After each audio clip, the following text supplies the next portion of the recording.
This is Pastor Scott Conway. Welcome to QX Church and Happy New Year. We are talking today about a life of adventure. This is lesson number 1 in a series. 1 Chronicles 16:34, Psalm 106:1, 107:1, 118:1, 136:1, Jeremiah 33:11. All say, "Give thanks to the Lord, for he is good. His love endures forever." Now we hear that in songs, we hear that in callbacks in church or shoutbacks in church. The theme of thanking God, the theme of gratitude is found throughout Scripture. And we're going to talk a little bit today about an attitude of gratitude. An attitude of gratitude is to be thankful for everything you would not want to lose. So we know God is good. We know God has created everything. Now there's sometimes a misinterpretation of Scripture that says God provides all your needs. It's not that if you have a need, God will provide it. It's that if you're giving thanks for your needs that are being met, thank God for those. Essentially, every good and perfect gift is from above. So thank God for those. The idea of an attitude of gratitude is to be thankful for everything you would not want to lose. Very often we get so lost in the things that we want and don't have, so lost in the way we wish things were that they're not, that we forget all the ways things are that we're happy that they are. We lament the things that are different in ways we wish weren't different. We lament the things that aren't already fulfilled that we wish were fulfilled. We lament when things don't go exactly our way and we don't have exactly what we want. And sometimes we forget to give thanks to the Lord, for he is good and his love endures forever. And we see his love for us in so many ways if we look out for it. A friend of mine shared a cute story. There's a long-standing tradition of pennies from heaven. That if you find a penny, that it means that someone who's already passed on is thinking of you and wants to let you know that they're around. Well, this interesting take on the pennies from heaven idea is this person says what he does when he finds a penny, any coin, any money, is he looks at it and always says, "In God we trust," on American money. And he uses that as a reminder to do a quick prayer, am I trusting God? The money is the reminder to him, in God I trust, and in God shall I trust. An attitude of gratitude over pennies, over just something that is so small in denomination, you really can't buy anything with a penny anymore. But it's a reminder of in God we trust. And for someone else looking at a penny, says this is the seed of $1 million. Everyone who has any amount of money has always passed through one penny on the way there, has passed through a cent on the way there. There is no amount of blessing from God that is so small that is worth overlooking. And so what she says is, I'm grateful for the pennies. Because the pennies are a reminder that abundance comes to us in great riches, hundreds, thousands of dollars at a time. But abundance surrounds us all the time in small ways, in the pennies and the nickels and the dimes. Denominations so small that we might overlook them. But you know more than half of the world lives on less than $2 a day. $2 a day. What's a penny worth to them? Something we might walk right past. Something we might spill a bunch and we don't not pick it up because we're just going to leave it for somebody else. We don't pick it up because it's not worth bending down to pick up 6 cents. But to more than half of the people in the world, that's a significant amount of money. So think about what the average minimum wage person makes in the United States these days. Well, just to make our math easy, we'll say someone makes about $100 in an 8-hour workday. It's not exactly the actual math, but let's just say it's $100 in the average workday. And so for them, a dollar is 1%. A penny is 1% of 1%. But what if you only made $2 a day?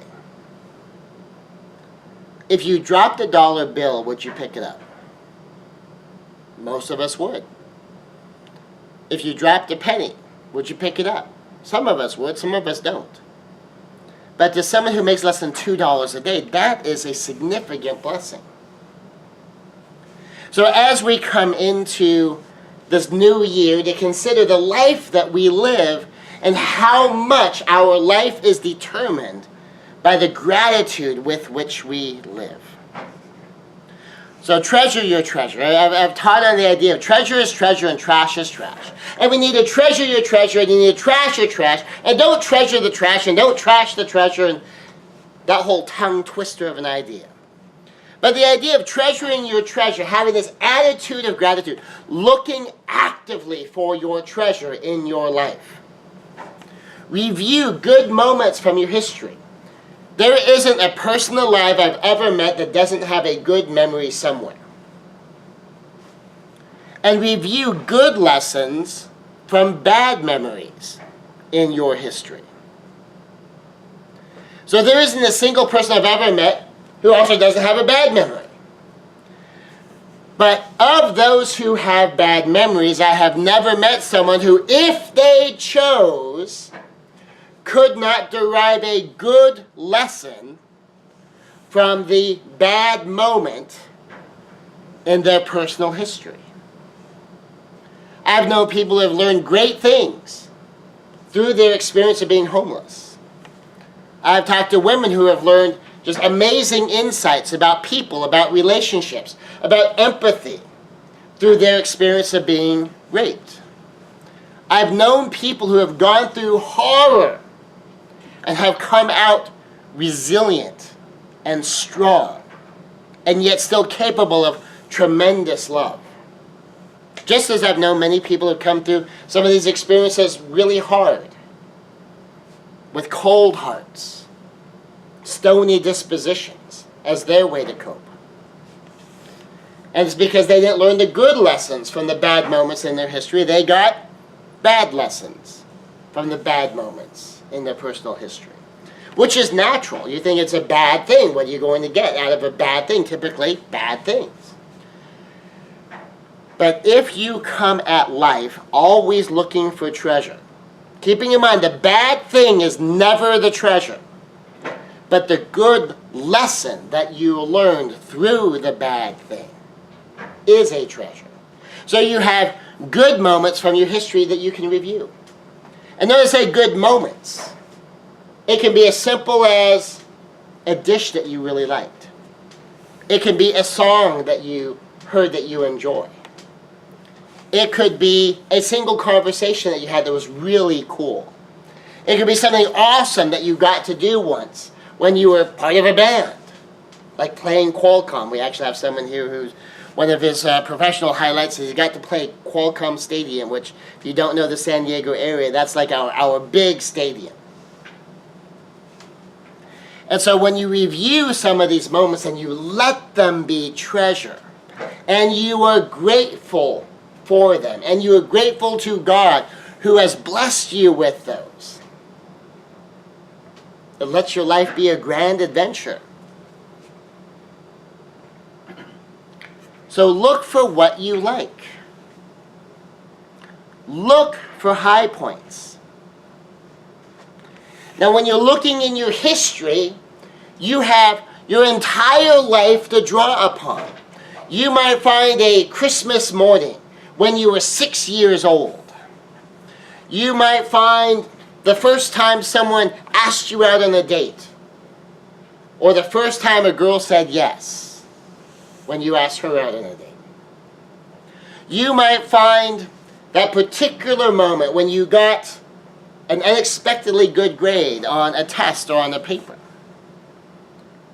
It might be that moment where you kicked the ball in a game of kickball, or you dodged the ball in a game of dodgeball, or you had a really good volley going on in a tennis game.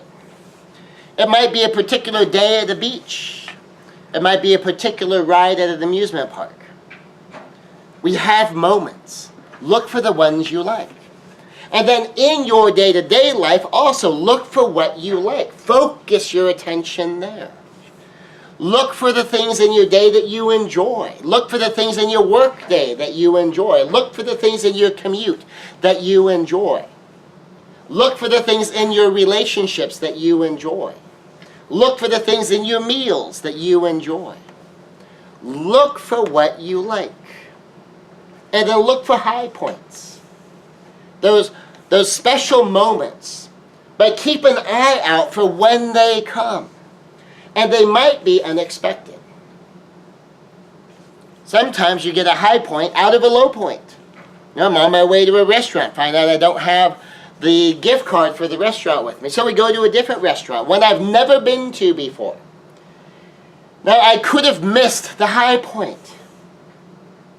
I could have missed the cool new restaurant because I'm grumbling about not knowing where my gift card is and losing the $18 that's left on that gift card, which I still haven't found, by the way. And I could have completely missed the high point of this new cool restaurant, at least to me it's new, that I've never been to before, that the lady I was with has been to before, and just the pleasure of that experience, of the company. I could have been distracted from the quality of the company, the quality of the evening, by allowing myself to focus on the negative rather than focus on the positive. So look for the high points. Don't miss the high points. Sometimes we get so caught up in the low points, we completely miss the high points. We just came through the holidays. And some people use the holiday season to feel miserable. And they work really hard at it because through Halloween and Thanksgiving and Christmas, there's a lot of stuff that goes on that is designed and engineered to bring joy into your life. There's pretty decorations. There's lots of amazing food. There's all kinds of just gorgeous things, wonderful music going on. All of those things aimed at bringing joy into people's lives. I know Jews and atheists and Buddhists who love the Christmas season. Not because they celebrate Christmas, of course. Although I do have an atheist friend who says, like, I can have a holiday tree. You know, the Christmas tree that the Christians use as their Christmas tree, you know, before it was a Christmas tree, it was used for pagan rituals. I mean, I don't really care. I like the way it looks. I like the pine scent in my home. I like all the pretty decorations, the lights and the balls. It's a great opportunity to give gifts. I may not celebrate the Christ, but I love the season. I like the songs, most of them. This is the atheist. And yet, how many Christians who are celebrating the birth of Jesus Christ, even though, yes, we know he wasn't born on December 25th. He was probably born maybe in the summer. We don't really know for sure.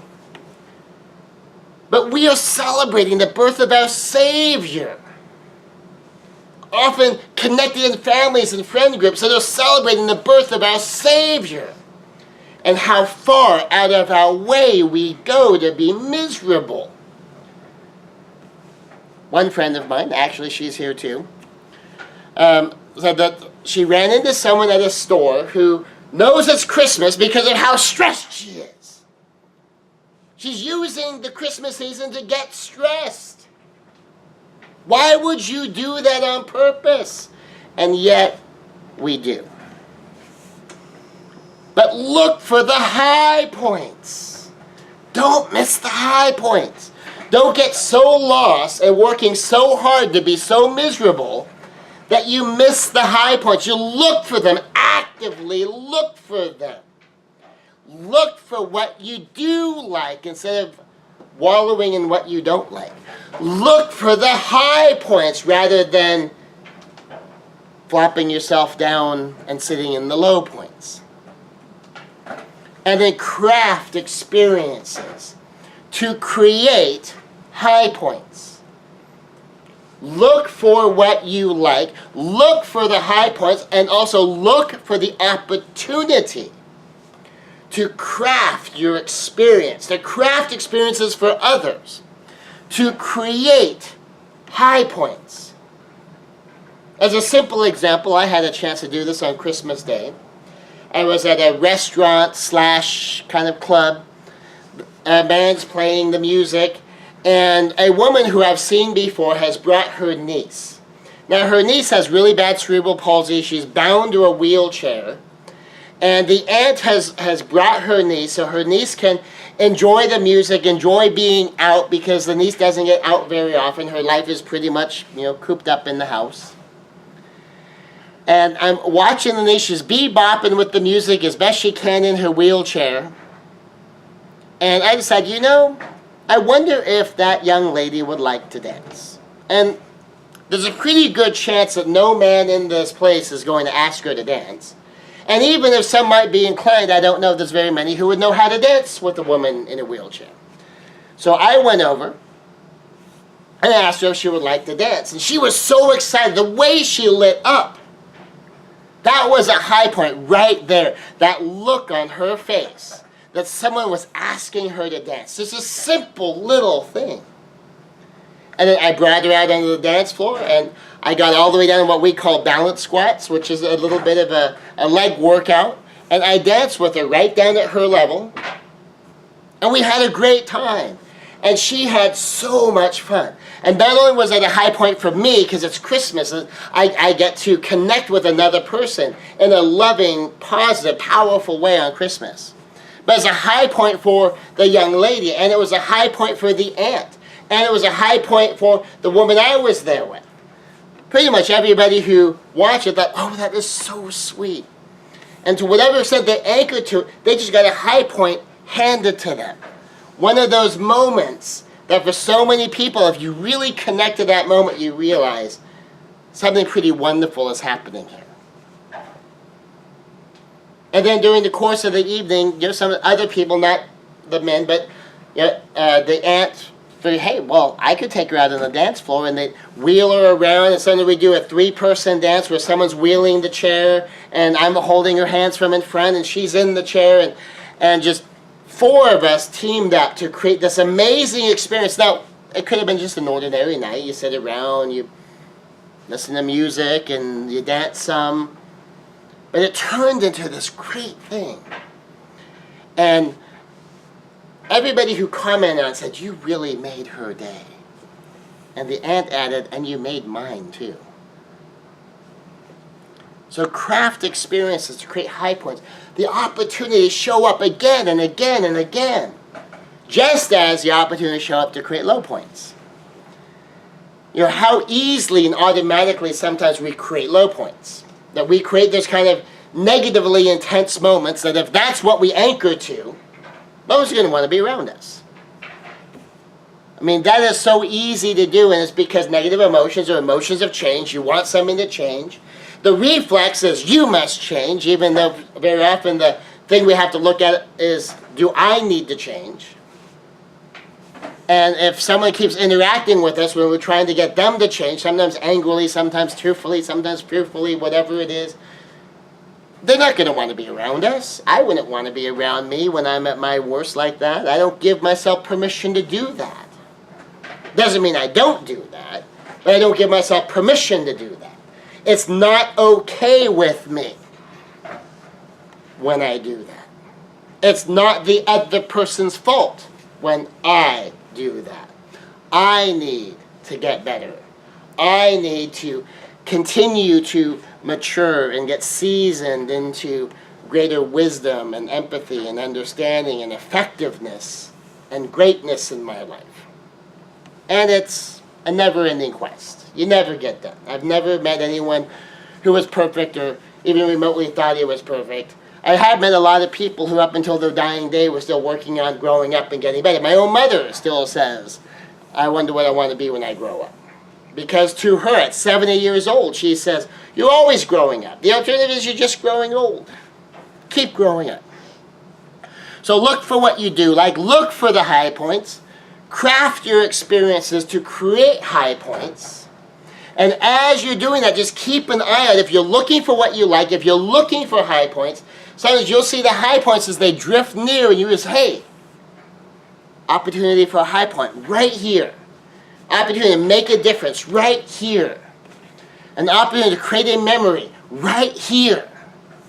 We so often do it accidentally negatively, and we so often get caught up in the negative, we miss the positive.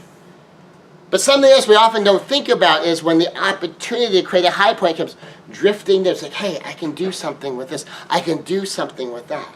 I have an opportunity here. A moment is close enough. All I have to do is take this one extra step. Ask the girl out who's sitting in the wheelchair, the dance floor, for a dance. See what a difference that will make. Not just in her life, but in the lives of the people that she matters to. A couple of Christmas stories. Some friends and family were worried. Here's what was going on. There was a man who was going to be out of town at Christmas. He was going to be staying alone in a 2-bedroom condo. When you're alone in a hotel room or a motel room, there's not that much space. But when you have a 2-bedroom condo, when you have a king-size bed and there's nobody else in it with you, when there's a whole other bedroom suite area and there's nobody there, when the living room has a fold-out bed that's really quite comfortable, when 6 people could very comfortably bed down in this place and you are all alone in it, you know you're alone. You don't stay in 2-bedroom condos when you're on vacation if you're by yourself. You just don't. And it's Christmas. No family, no friends coming over.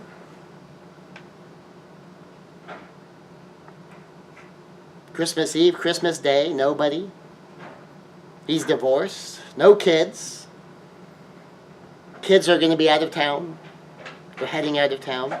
No significant romance, so there's no girlfriend, no kind of standing dates to go on or to invite over. There's no group of friends that are going to be joining him.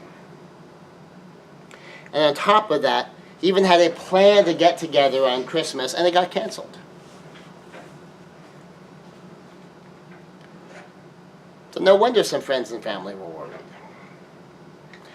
Now, there's another Christmas story there, similar to this one. A man with a plan to have a great time. So this man had a plan. And his plan was he was going to have a great time. Now, in this particular case, man out of town again. In this case, he's staying at a great resort in a city that he loves to visit,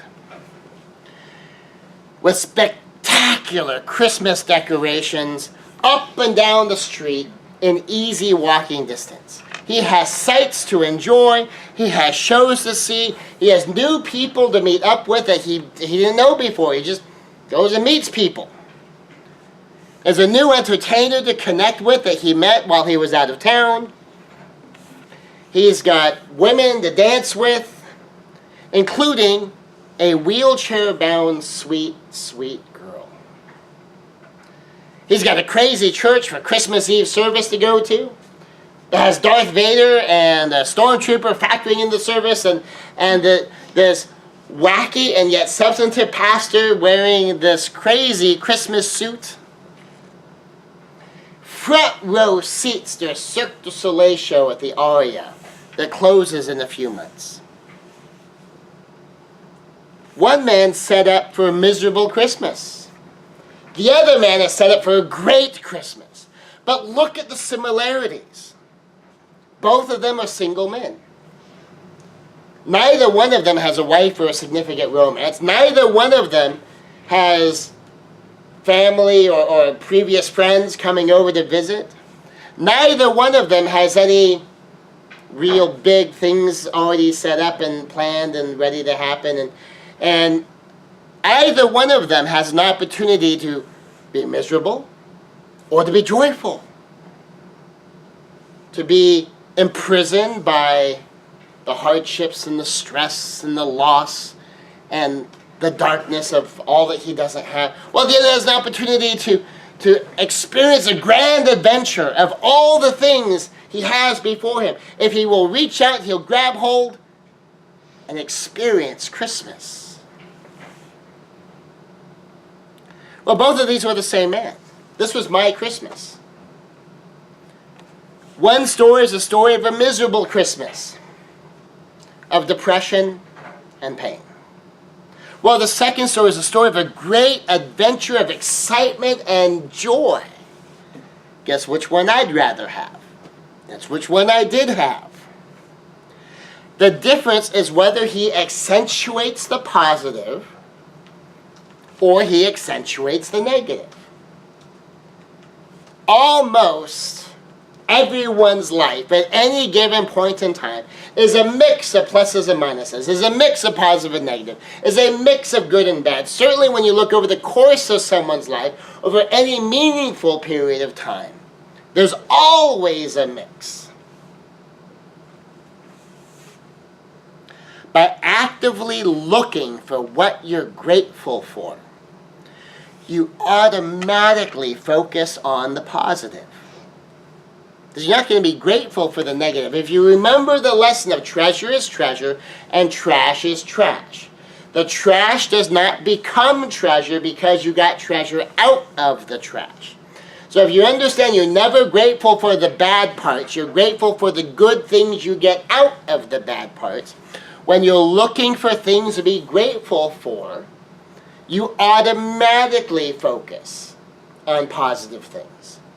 When you have an attitude of gratitude, you automatically focus on positive things. Many people use the holidays to focus on the negative, to dive into depression, to stress out, to overdo it, and to pay a price. One, young man to me, adult in his 20s, during the holidays, he's going around the next day trying to figure out what he did the night before. He knew how much money he started with.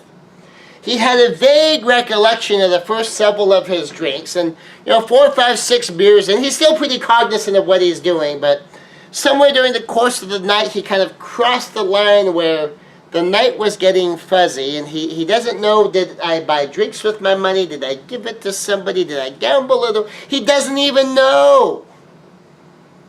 Probably not a highlight Christmas, in my opinion. So some people overdo it, and they pay a price. Others use the holidays to focus on the positive, to savor the season, to enjoy it, and to craft a great time. The difference is how he focuses on people, self, and circumstances. People, self, and circumstances.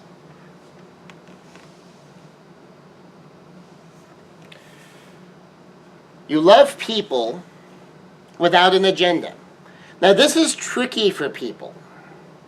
Now in this particular case, I'm in Las Vegas and I'm connecting with a lot of ladies.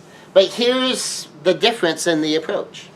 I have no agenda. I'm not trying to get anybody back to the resort to spend the night with me. I'm just connecting to feel good.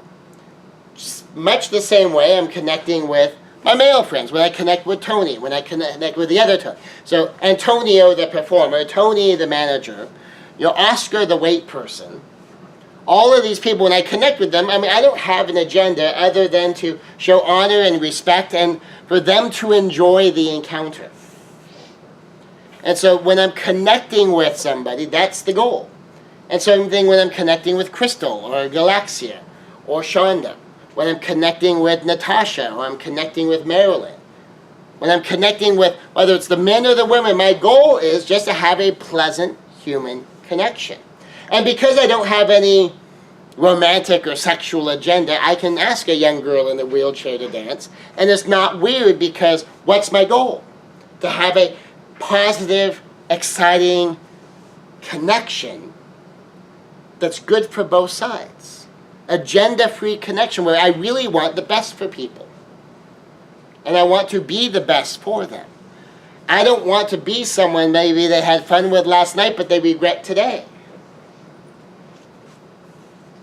Just like even just hanging out with his buddies, the guy who got blitz drunk and somehow all of his money's gone, he might have thought he was having fun the night before, but he might be regretting it the next day, trying to figure out where his hundreds of dollars went.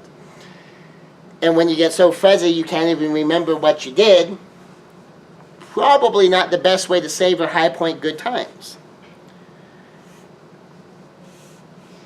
And then for yourself, be your best self. Be your highest and best self. Show up with you at your best.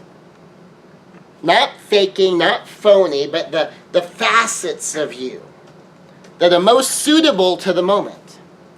I mean, when I asked the young girl out to the dance floor, the playful, the loving, the masculine, all good stuff. The martial arts master, maybe not as much. The lawyer, definitely not. All true stuff about me, but those parts, not here. These parts, yeah. But show up with the highest and best truth of yourself that will make this moment the most magnificent. And then for circumstances, seek great moments. Get in harmony with life as it really exists. And seek the great moments and get in sync with those high points. They're right there. They're within arm's reach that you can easily create from right where you're at. Now the answer here is found in 3 simple ideas: love, joy, and peace. Galatians 5:22, the first 3 facets of the fruit of the Spirit. Now we're not going to do a study on the entire fruit of the Spirit, but let's just look at these 3 facets. Let's start with love. Love to people, agenda-free love, which means I'm not after you for something for me. Is I want the best for you. I want to be the best for you. I want you to have transcendent joy. So through the process of all the wonder that was my Christmas adventure, I end up at a fashion show party. And at this fashion show / party, one of the things that's going on there is 3 of the fashion designers are putting on their show.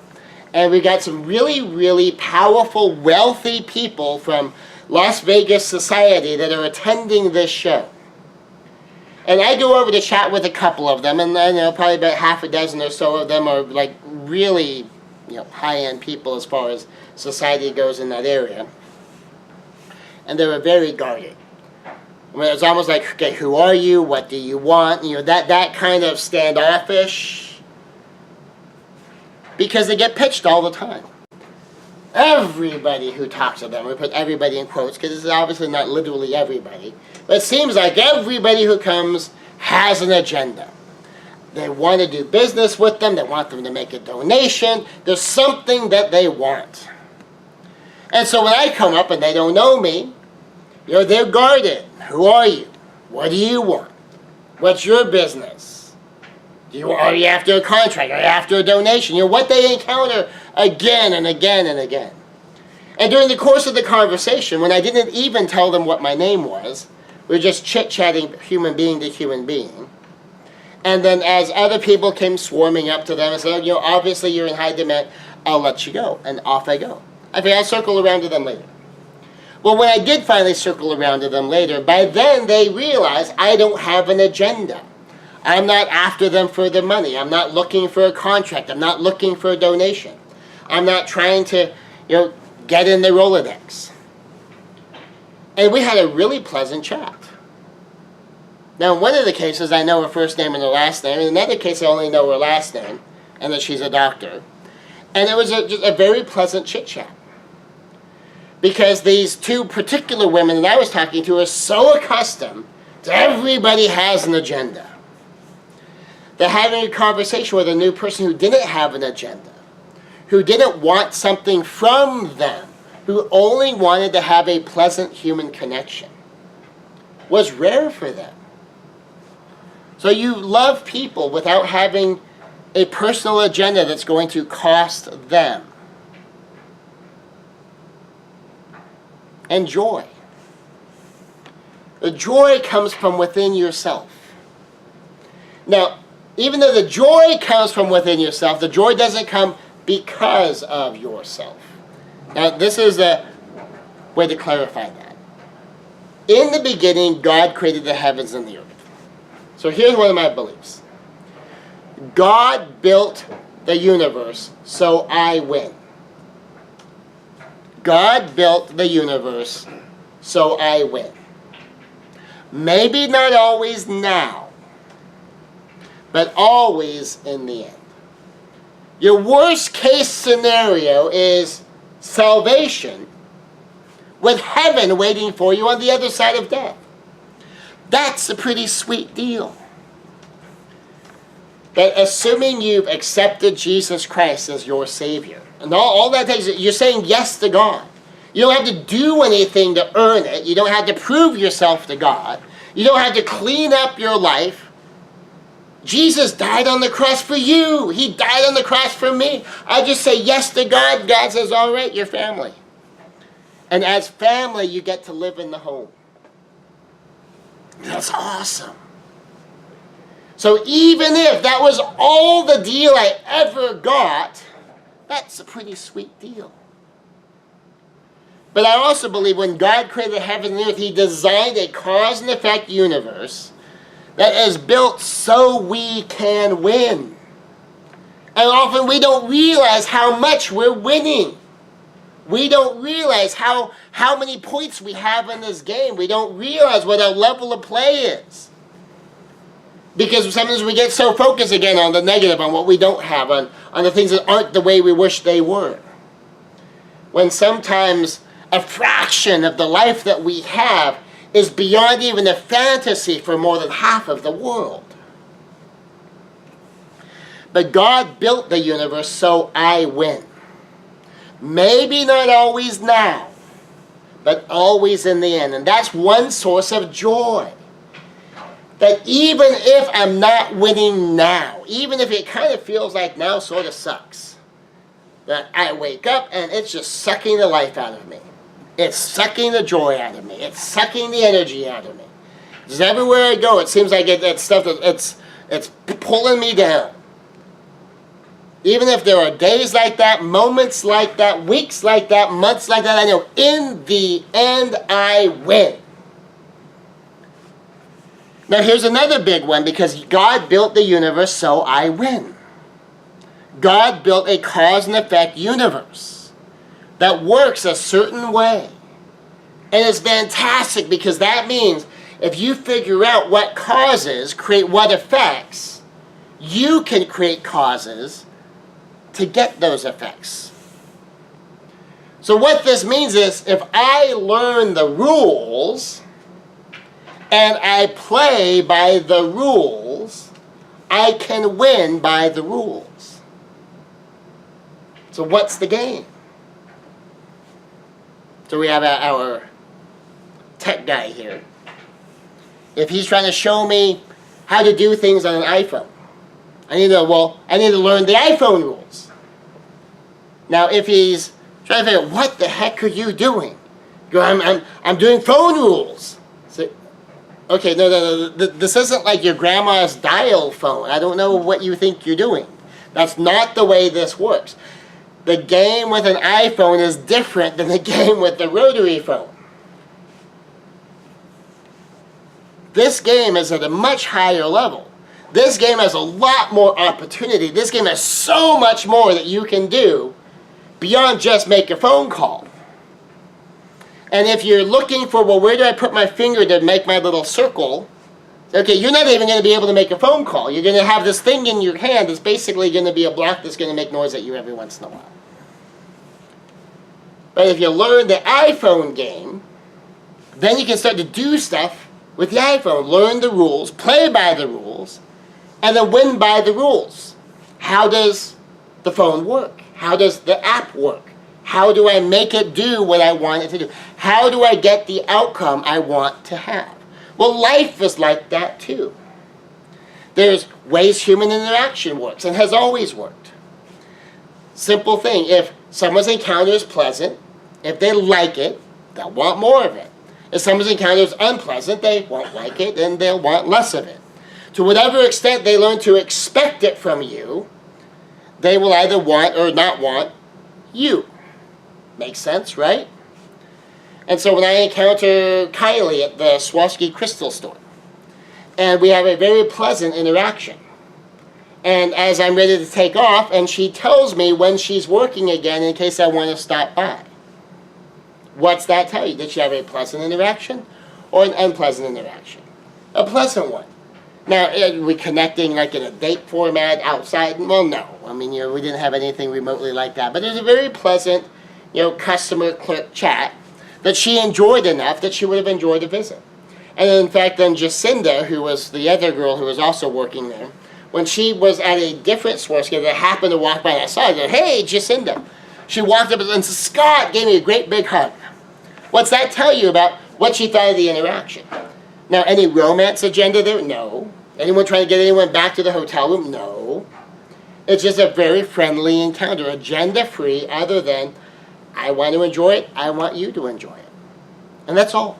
I'm not trying to get anything from you. I'm not trying to cost you anything. All I want is to have a pleasant interaction. If I learn the rules, play by the rules, I can win by the rules. And lastly, from the joy within self, you can live in victory or pending victory. That if you realize God built the universe, so I win. Maybe not now, maybe not in every moment, but always in the end, always in the long run. Guaranteed in eternity. And if I learn the rules that the universe works on, and I play by those rules for whatever game I'm trying to play, I can win by the rules. And so therefore I know I will have victory. If I don't have victory yet, victory is pending. It's coming. And then peace. Peace with circumstances. Now peace isn't just meditating in the garden, everything's quiet in your mind. Although that certainly is peaceful. Peace isn't always quiet. Peace is being okay with things as they are. Peace is not being in conflict. Not being in conflict with circumstances in the particular part I'm talking about here. Peace with circumstances means the situation is what the situation is. It is what it is. It isn't what it isn't. One of my early ninjutsu lessons was a ninja must do away with desire. Now, in application, it's like an intelligence agent must do away with wanting reality to be a certain way. Let reality be what reality is and report on reality. Because there's this natural human tendency, especially when we're emotional, that we interpret things through our own filters. Well, it is what it is. It isn't necessarily what we think it is. It isn't necessarily what we feel it is. It doesn't necessarily mean what we might want to say it means, but it is what it is. The whole thing is, the situation is what the situation is. My feelings are not relevant. What do I need to do? Now, none of us will be perfect at this, of course. But the idea of it is just let it be what it is. So if I'm sitting around at Christmas going, I don't have a wife, I don't have a girlfriend, I'm in this big place, but is it true that I don't have a wife? Yes. Is it true I don't have a girlfriend? Yes. Is it true that I'm staying in a 2-bedroom apartment? Yes. All these things are facts. But if I'm, woe is me from this, what I'm focused on is my interpretation of those facts. Or you could look at the other way. It's like, well, since I don't have a wife, I don't have a girlfriend, I'm in Las Vegas, I'm single, what do I want to do with this? What is the opportunity this creates that I otherwise wouldn't have if I had a wife and a girlfriend, if I had family and friends with me? What can I do different that I can't do with them to this opportunity, and what could I do that I would do with them, that I don't need to have them in order to go do? I said, well, if I had family, I'd go have dinner. I said, well, you can have dinner. You're allowed to eat. Well, if I had someone here, I'd go see the fountains, and I'd go see the conservatory. Well, you can go see the fountains in the conservatory. And it's all the filter. So the situation is what the situation is. The circumstances are what the circumstances are. The facts are what the facts are. Reality is what reality is. And you can decide where you focus and how you will feel about them and get in sync with them so you can be at peace with reality. Now here's a big one. Actually, you know what? I'm going to come back to this one. Let me skip to the third one in under peace in your outline. I can't change what comes to me. I have total control of what goes through me. So as part of the situation is what the situation is, that's here. It's now. It's what it is. I can't change the moment. That what reality was 60 seconds ago was what reality was 60 seconds ago. And no matter what I wish had happened 60 seconds, 10 minutes, an hour, a day, a week, a month, a year ago, that's not what happened. So I can't change the reality that comes to me. But I have total control of what goes through me. I have total control over what stays in me, which will, of course, affect what goes through me.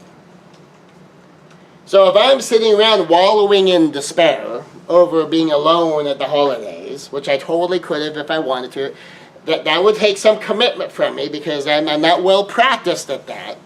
Some people are well practiced at that. Whether you practiced it long enough and you practice it with a sufficient intensity that you can do it on autopilot. But that's not what I haven't practiced that enough to do that on autopilot. I practice other stuff. And I practice other stuff with sufficient intensity so that for me other stuff is on autopilot. But that's really all it is. What have you practiced with such intensity that now you have this level of intensity is your current autopilot? What habits have you practiced? What thinking have you practiced? What postures have you practiced? What focus have you practiced? Because I can't change what comes to me. I can't change what other people do. I can't change how other people are. Any more than they can change who I am. Right? I can't change my history. They can't change their history. History is history. What happened, happened. But I have total control of myself. I have total control of my thinking, my focus. I have control over my heart and what I decide to practice. Whether I decide to practice focusing on the positive or focusing on the negative. Whether I decide to practice agreeing with God or agreeing with the devil. Whether I decide to practice looking for high points or looking for low points. Crafting experiences to create high points or crafting experiences to create low points. Which I don't think any of us ever do on purpose. But boy, do we do it. I mean, think about some of the worst emotional times in your life where you were at your worst. And I have plenty of examples for myself. And I think sometimes how much effort and energy did it take for me to make that such a low point? For me to spiral into that kind of anger or bitterness or depression or fear or hopelessness or anxiety or whatever it was. What I had to focus on. What I had to say to myself and how many times I had to say it. And the repetition and running the same pictures in my head again and again and again for hours or days or weeks or months or even years after something happened. How much I had to attach my identity to what was done to me or what someone else did or what happened or to an outcome to connect my identity. That was a lot of work. I didn't realize how hard I was working at it. Because it seems just something about being fallen as human beings. Gravity pulls us down. And that's so easy for us. But here's the beauty of it, though. Because God designed and engineered for us a cause and effect universe, when we say, okay, when I was at my worst, how did I get there? I focused on these things. I created these pictures in my head. And I know I'm creating the pictures in my head because that's all a memory is. It's a picture in your head.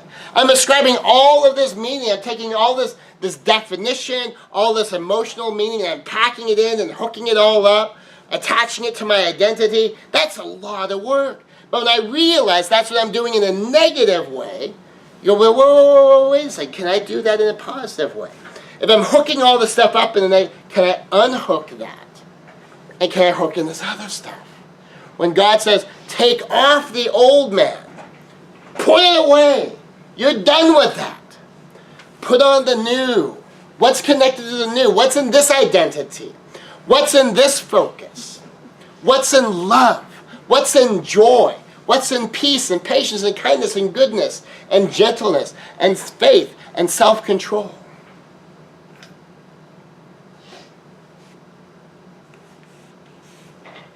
And here's a deep one that can sometimes be hard to grapple with. It's number 2 under peace for you. And this is going to be the last point we're going to fill in, so think about this. My choices are causes set in motion. My choices are causes set in motion. My circumstances are an effect. My choices are causes set in motion. My circumstances are an effect. Now, here's where to focus on this. Some people say, well, you know, there's the government policies, the government well, you know, we all have the same government. We all have the same regulations. Are some people doing better than others? Yes. Taxes are too high. Well, okay, are some people doing okay despite the taxes? Yes. Well, you know, this person and that. Are people doing okay even though this person and that person? Are some people doing okay despite having some illness or injury, some disability or limited ability, some limitation in their background, some limitation in their connections? Some limitation from anything in their personal history, maybe some youthful indiscretions. Are some people in those circumstances doing okay? And if that answer is yes, that means then there are causes set in motion that have produced that effect. That they have interacted with these realities in a different way to produce a different result. If that were not possible, everybody would have exactly the same result, and we don't. Because we all live with the same government in this country. We all live with the same tax structure in this country. We all live with the same regulations, and you know, whatever your circumstances are geographically, all the laws and regulations that apply to that geography apply to everybody in there. Some people are doing well, some people not so well. Ultimately, when it boils down to what's the big difference is how does someone choose to interact with the realities of their life? My choices, the things I decide to do, the goals I decide to pursue, are causes set in motion. I take action. And that creates some kind of an outcome. And the circumstances of my life are an effect of all these causes I've put in motion and how they interact with and intercept the other realities of life. Now, I may not have very much control over these other realities, But I do have control of how I interact with these realities. That's where my power is, and the causes I set in motion. And the circumstances of my life are an overall effect of all of the causes set in motion. Now, I don't control all of the causes, but I control all of mine, which has a much higher level of power than most people want to admit. Sometimes including me, to be perfectly honest. Because it takes away blame. It's not your fault. My life is the way my life is. It's not my fault. Your life is the way your life is. Even if something in our interaction produced that outcome, when you say that my choices, only thing I can control, creates my circumstances, and I accept responsibility for my circumstances because I accept responsibility for the choices I have made and how I interact with the realities that surround me. And am I producing the best possible outcome given the totality of the realities around me? Of course not. I don't know anybody who does. But what it does mean, though, is it's not fair of me to grumble about other things. Because if it really is the government, well, is anybody living under the government doing okay? If it really is the taxes, is anyone living under this tax structure doing okay? If it really is the economy, is anybody in the economy doing okay? Is there a way for me to step up my game to do better? And if that answer is yes, and it almost always is, then that means the circumstances in which I find myself are my responsibility. And if I am at peace with that, if I understand this power is in my hands, I decided that this would be my reality. I decided that these would be my circumstances. And I can be at peace with that. And I can decide to make it different for the future. And when you come into all this, you realize, wait a second, so if I have the power to put causes into motion in my reality so that I can be playing by these rules, so I can win by the rules, in this universe God built so we can win and connect with other people in the loving way, the way I would like people to connect with me, I can have a pretty darn good life. Now sometimes I tell people I've been rich and I've been poor. And I've been happy either way. Because the quality of the joy that I have in my life is not dependent upon whether I have stuff. I've been homeless, and I've lived on a big house on a hill with a magnificent view across the entire city. And I've been happy either way. I've had a nice brand spanking new car I could write a check for, and I've been carless and had to rely on friends to get around, and lots of walking and bicycles. And I've been happy either way. Because it's the human connection. Even then, it's not about, well, but did you have a girlfriend? Did you have a wife? Did you have a circle? Well, no, not necessarily. I go through stretches sometimes with no real, meaningful romance. I go through stretches with a limited number, sometimes with no interaction with any friends. And I can have a great time anyway. Because of looking for the joys in life. Looking for the opportunities to have high points. To experience these things. And sometimes it's just little things. Sometimes it's big things. Sometimes it's crafting things that will have meaning to you, even if it wouldn't mean anything to anybody else. So how did this single man alone in Las Vegas spend his Christmas? Creating lots of high points, tons of high points. And connecting with people. In fact, as I dusted out my old social ninja skills, I was connecting with so many people so fast, I intentionally stopped because I was losing track of people, And I was getting too busy. And that if I keep connecting this way, I'm going to run out of time. There's still stuff I want to see and do. In fact, I left Las Vegas having not done a whole list of things. And one of the things I didn't get to is on Saturday night I was going to go see Gordie Brown, but it was the only chance my friend Kevin could get together. And so we went to a restaurant called Yoli's Brazilian Steakhouse. And I'll even mention the Yoli story that helped wrap up. But what had happened is then I didn't get to Gordie Brown. Well, I kind of posted that on the list, and I always link it to Gordie's page because I want people to go see a show. And he commented on my thread on social media, like, "You were in Vegas?" with a question mark. And he private messaged me that basically, "Tell me when you're in Vegas. I'll give you a free ticket to come see my show." So I've got enough connection with Gordie Brown, who is the headliner at Golden Nugget downtown on Fremont Street, that he wants me to come to his show, and he's given me a personal invitation to come see him for free, just so that I can come see him.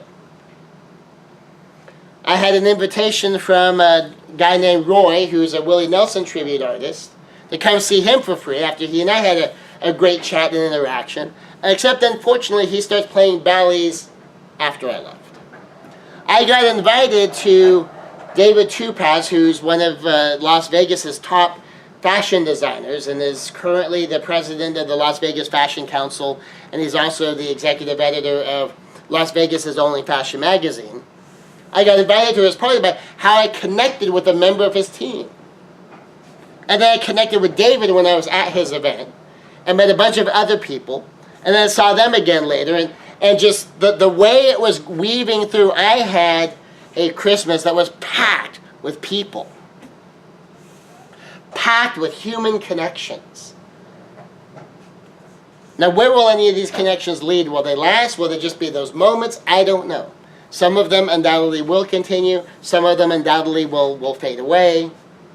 But you never know. I was also prepared to have an entire week all by myself.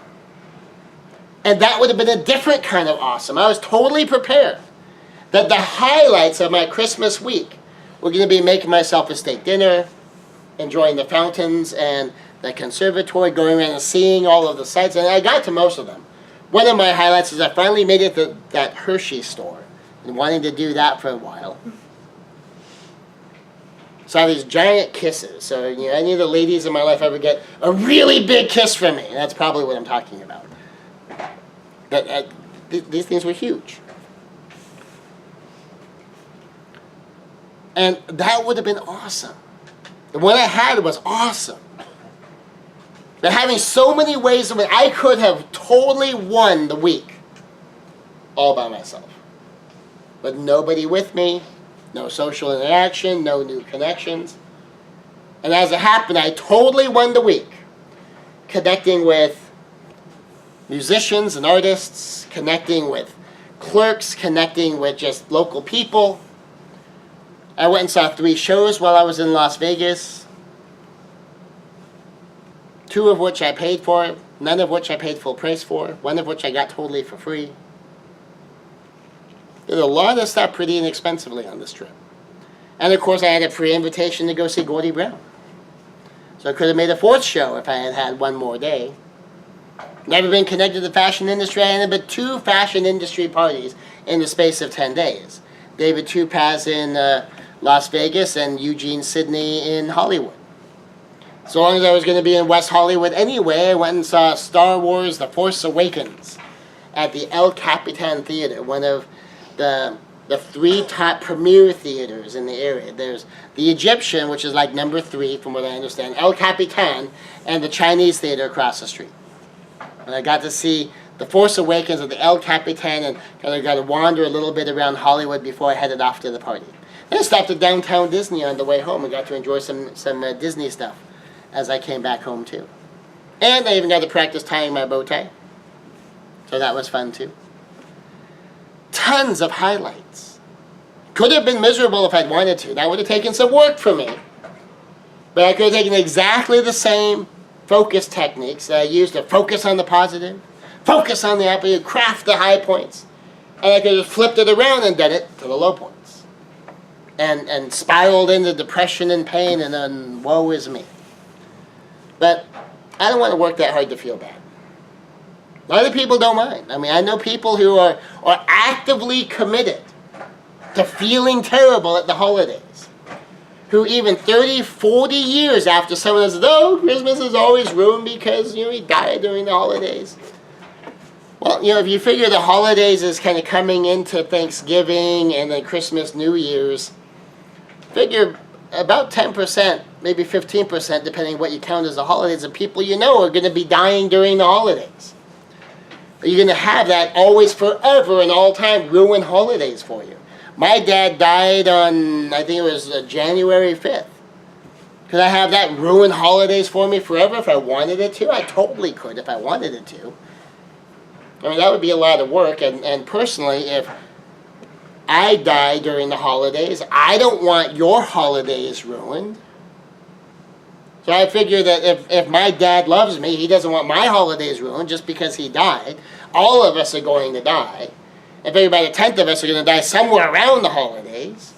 We don't want it ruined forever. It might be hard to get through the first one or two, but not forever. I mean, don't we want the people we love to have transcendent joy? We don't want them to live in decades of misery. And in fact, if I have a healthy love for myself, I want myself to have transcendent joy. So I'll work for that and craft my experiences and my high points and build moments in a life. No matter what the totality of the circumstances are, find those high points. Even when things are dark, think of a night sky. Until it gets dark, you can't see the stars. In the daylight, you can see all the wonders of God's creation, all the wonders of all the things that man has made out of and in God's creation. But at night, in the darkness, you can see the stars. Now, there's been a couple of times in dealing with God's creation. One friend of mine was up in the Canadian Rockies, and when she stopped and she just looked at how gorgeous that vista was, she said she felt so connected to God. At night, you can't see the Canadian Rockies. But another woman who was going through some particularly hard times, she felt her life was catapulting into darkness and despair. And oddly, well, perhaps not so oddly, because we all do our version of it, as her life was being thrown into chaos, she was letting go of one of her most stable anchor points in life. And I asked her why. Well, my life is just in such chaos right now. I said, well, you realize that's not chaos. That's an anchor point. If you let that go, you're casting yourself adrift.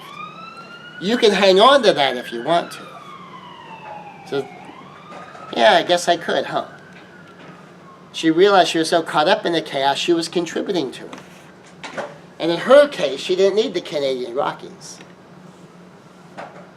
In her case, that night, I drove up to the mountains with her, stepped out of the car with her, laid out blankets and stuff for her on the hood of the car, and introduced her to God, motioning up to the night sky filled with stars.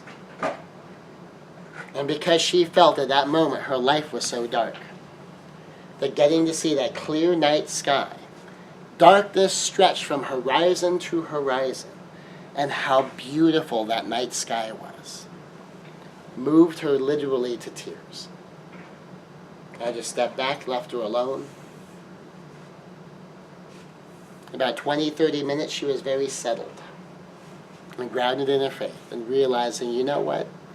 Even in the middle of all this chaos, I do have a lot of stars in my life. I do have Father God, Jesus, as my North Star. I do have some beautiful consolations in my life in certain core activities and certain core friends who are always there for me. I can get through the night. And as sure as day follows night, there will be a dawn out of this time of my life.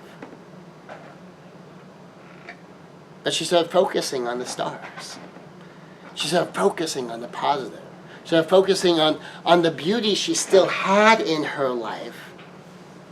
And when you do that, there's a saying in kind of more New Agey realms, that whatever you focus on, you get more of. Well, this is the extent to which that is instantly and immediately true.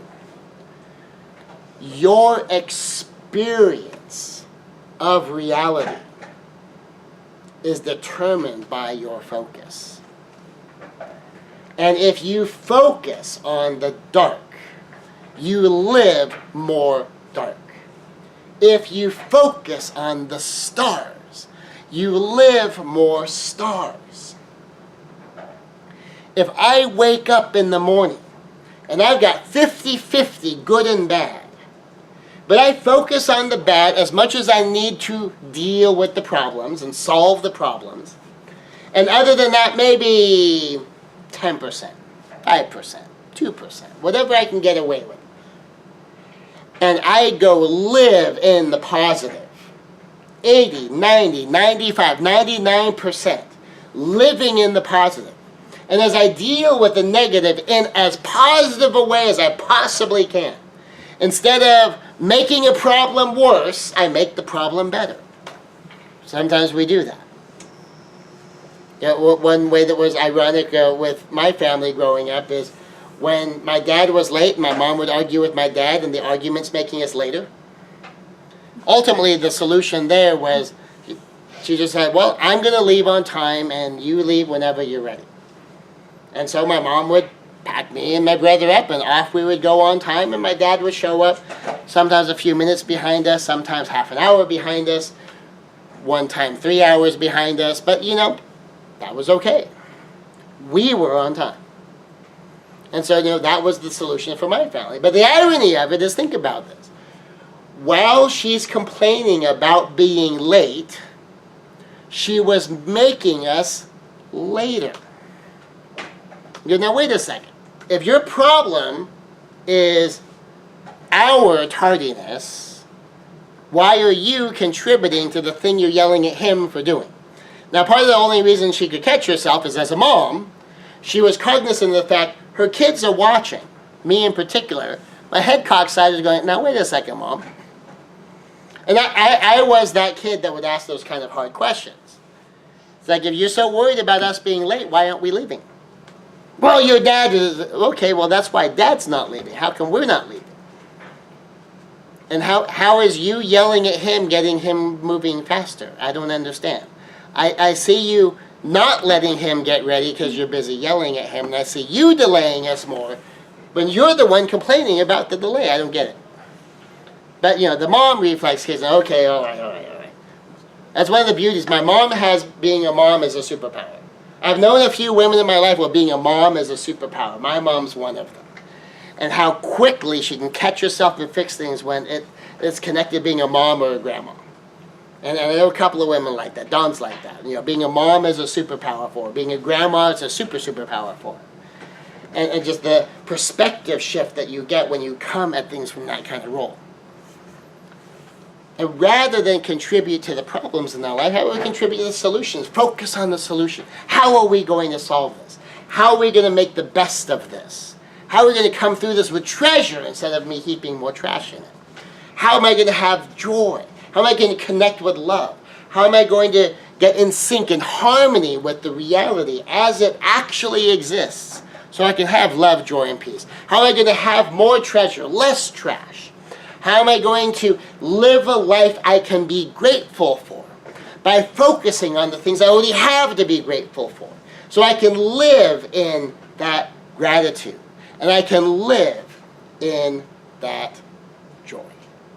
So as we continue our series on the life of adventure, we will see and realize that we really do live the adventure we choose. We live the adventure we create. We live the adventure we contribute to. God has given us opportunity to have whatever adventure we choose. And if you are fortunate enough to live in 21st century United States of America, you have the opportunity for positive, powerful, glorious adventures dropped in your lap, unprecedented in history, and unattainable by most people on this planet even today. And even with that, so many of us will choose not to live the adventure. Even with that, so many of us will choose to not step up our game and win. And we'll be talking about that during the course of this series. So, as our starter, Happy New Year. Get ready to live an adventure. Have a great time. Make the best of 2016. And of course, if you're listening to this video in 2017, 18, 19, 20, whatever time you're listening to this in, make it a great adventure. Thank you.